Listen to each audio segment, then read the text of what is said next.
Hello everyone, ఈ వీడియోలో straight cut pant ఎలా కట్ చేసి స్టిచ్ చేయాలో చూపించానండి. సింపుల్గా బాటమ్ క్లాత్ని ఇలా 4 ఫోల్డ్స్ వచ్చేలాగా ఫోల్డ్ చేసుకొని ఈ వీడియోలో చూపించినట్టు ఆల్రెడీ మీ దగ్గర ఉన్న స్ట్రైట్ కట్ ప్యాంట్ని ఇలా అరేంజ్ చేసుకోవాలి. మీ దగ్గర స్ట్రైట్ కట్ ప్యాంట్ ఉంటే ఆ మెజర్మెంట్స్ తీసుకొని మీరు స్టిచ్ చేసుకోవచ్చు. ఇఫ్ ఇన్ కేస్ మీకు ఏదైనా చేంజెస్ కావాలంటే కూడా చేసుకోవచ్చు.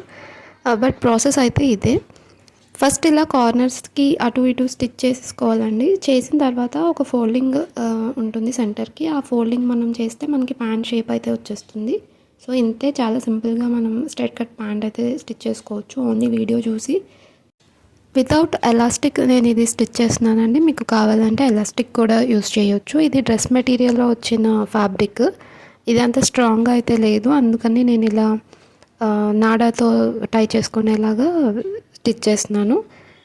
ఇప్పుడు ఏదైతే ఫోల్డింగ్ చేస్తున్నామో ఈ ప్లేస్లో మీరు ఎలాస్టిక్ని అటాచ్ చేసుకొని స్టిచ్ చేసుకోవడమే. ఇప్పుడు అందరూ కుర్తీస్కి బాటమ్కి ఈ స్ట్రైట్ ప్యాంట్సే యూజ్ చేస్తున్నారు.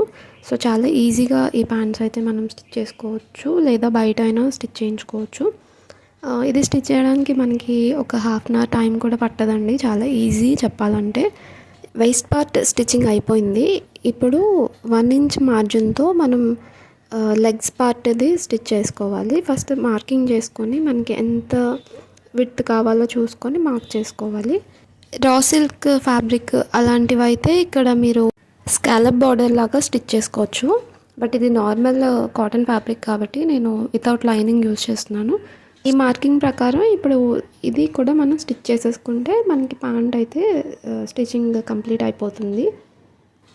Finally straight cut pants stitching అయితే అయిపోయిందండి. ఇది నేను కుర్తీతో పెయిర్ చేసి చూపించాను and at the same time టీషర్ట్తో కూడా చూపించాను. సో రెండింటికి సూట్ అయింది. అండ్ నైట్ డ్రెస్ ప్యాంట్ లాగా కూడా యూజ్ చేసుకోవచ్చు. ఈ వీడియో మీకు నచ్చితే మా ఛానల్ని సబ్స్క్రైబ్ చేసుకోండి.